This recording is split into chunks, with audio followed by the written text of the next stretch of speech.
نحمده ونصلي على رسوله الكريم. أما بعد فأعوذ بالله من الشيطان الرجيم. بسم الله الرحمن الرحيم. قال الله تبارك وتعالى: ومن يتوكل على الله فهو حسبه. صدق الله العظیم.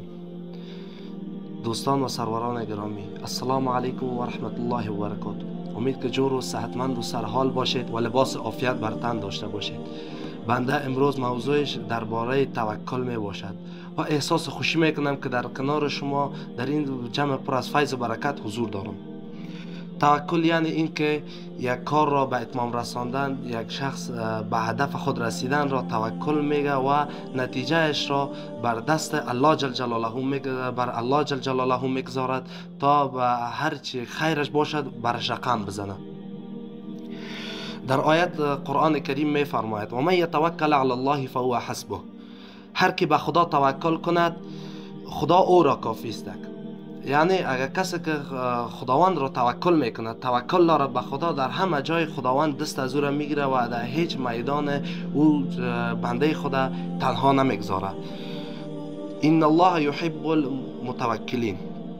خداوند جل جلاله می فرماید که قطعا بنده من که توکل میکنه او را من دوست دارم.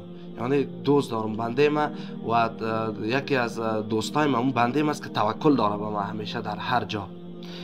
فاذا عزمت فتوکل علی الله معك. پس هنگامی که یک کار را انجام میدهید توکل به الله جل جلاله بکنید. نبی کریم صلی الله علیه و سلم می فرماید کسی که به الله جل جلاله توکل میکنند مانند پرنده است که صبح گرسنه می رود و شام شکم سیر پس به لانه خود بر می گردد.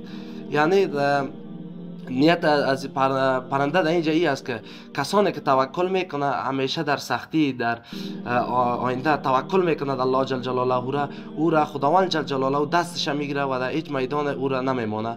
نشانه های یک شخص متوکل 4 نشانه است. 1. اعتماد به وعده الهی حتی در شرایط سخت.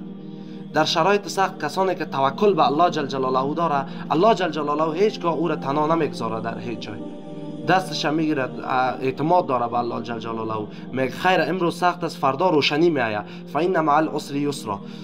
یقینا که بعد از هر تاریکی روشنی است. سختی بالایش میاد، این بنده صبر میکنه و توکل خود به الله میکنه خالصانه. 2. نگرانی افراطی در آینده. یعنی کسان هستند که امروزشان سپری نشده غم فردا را میخورند که فردا چی کنم، من چی بخورم، فردا امروز خود خوردم یک چیز، فردا من چی بکنم. این کسان نشانه کس متوکل نیست. یک شخص متوکل همیشه توکل به الله داره، چی در آینده چی در حال. 3. رضایت الله و قدر الهی. یعنی پس از تلاش کار را که انجام میده و بنده الله جل جلاله همین شخص متوکل هیچگاه وقتی که پاداش خداوند جل جلاله میده دعا میکنه که من مثلا میخوایم که یک خوب دکتر شوم و این نمیتونه یک دکتر خوب شوه، با سلسله مشکلاتی که برای ازی به وجود میآید این نمیتونه یک دکتر خوب شوه و بعد بازم از خداوند راضی است و میگه شکر به همه چیز که میگه شکر نعمت در کفت افزون کند، کفر نعمت از کفت بیرون کند. 4. ترک و وابستگی به غیر الله. کسی که متوکل است به غیر از الله هیچ وابستگی نداره.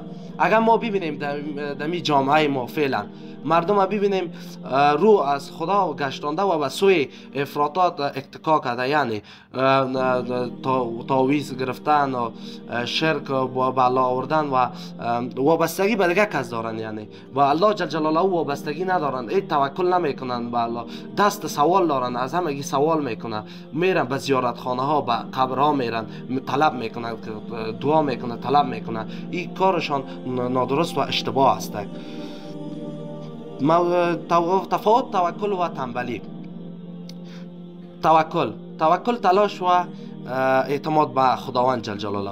تلاش کسی که تلاش میکنه، زحمت میکشه، خدا به هدف خود میرسانه که من حافظ قرآن میشم و توکل داره به الله، اعتماد داره، میتونه رسیده. این تلاش میگه، این توکل میگه و توکل داره به الله جل جلاله.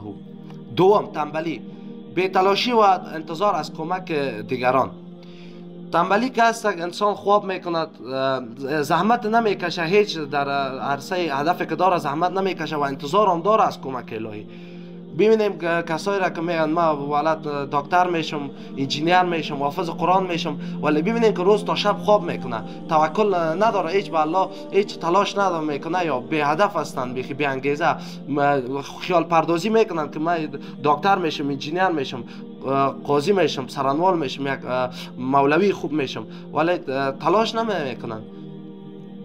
و از الله جل جلاله میخواهند که توکل هم دارن، باز به الله جل جلاله تلاش هم نمیکنن و توکل هم دارن. مثلا ببینیم که در می جامعه خودمون خداوند گفته خداوند گفته که توکل بکو به من. اگر تو تلاش نکنی، خداوند خاطری نیست که تو قرآن کریم حفظ میکنم تمام روز خواب میکنی، طوری نیست که پیچکاری کنه که از ذهن تو تمام قرآن کریم حفظ شود از ذهن تو باید تلاش کنی که میگن خداوند میگه تو حرکت کن، من برکت کنم در کارت.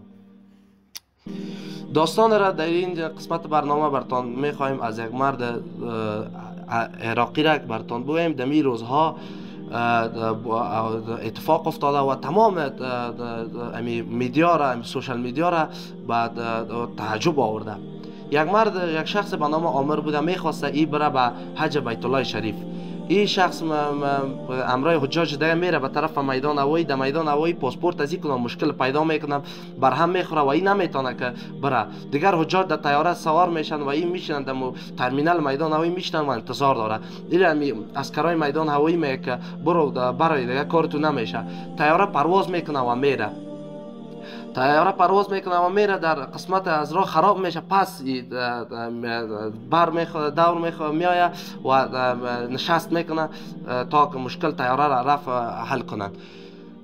بار دوم مشکل پاسپورت عامر حل نمیشه و باز طیاره جور میشه، باز طیاره پرواز میکنه، در یک قسمت راه باز خراب میشه طیاره، پس باز طیاره نشست میکنه میای به می میدان هوایی و میبینه که عامر بازم نشسته. امی خلبانا میگه که برو از اینجا برو دیگه، کارتو نمیشه، خیره دیگه سال حج بیای. البته مثال قسمت تو نیست که تو حج بیای، حج بیت الله شریف. و او میگه که نه، من توکل به الله دارم، میگه که من میشنم، میگه که ان شاء الله کارم میشه. بار دوم که میای طیاره، امی خلبان یا پیلوت میگه که من بدون عامرم دفعه نمیرم برم طیاره را، بدون عامر من نمیرم، هیچ جای حرکت نمیکنم. که میبینن که عامر پاسپورتش مشکلش حل میشه و همونطور میره به حج بیت الله شریف. چی که عامر چی داشت؟ توکل به الله داشت. اگر عامر میگفت خیر امسال نشد دیگه سال میرم، ولی نه، این کوشش خدا کرد، کوشش بندگی خدا کرد و خداوند جل جلاله نیت خالص از ایره که دیده که این عشق علاقه که به ما در قلب خود داره، ما ایره نمیمونم در این میدان تنها، ما ایره دستش میگیرم و رفته. و آخر دعوانا الحمدلله رب العالمین.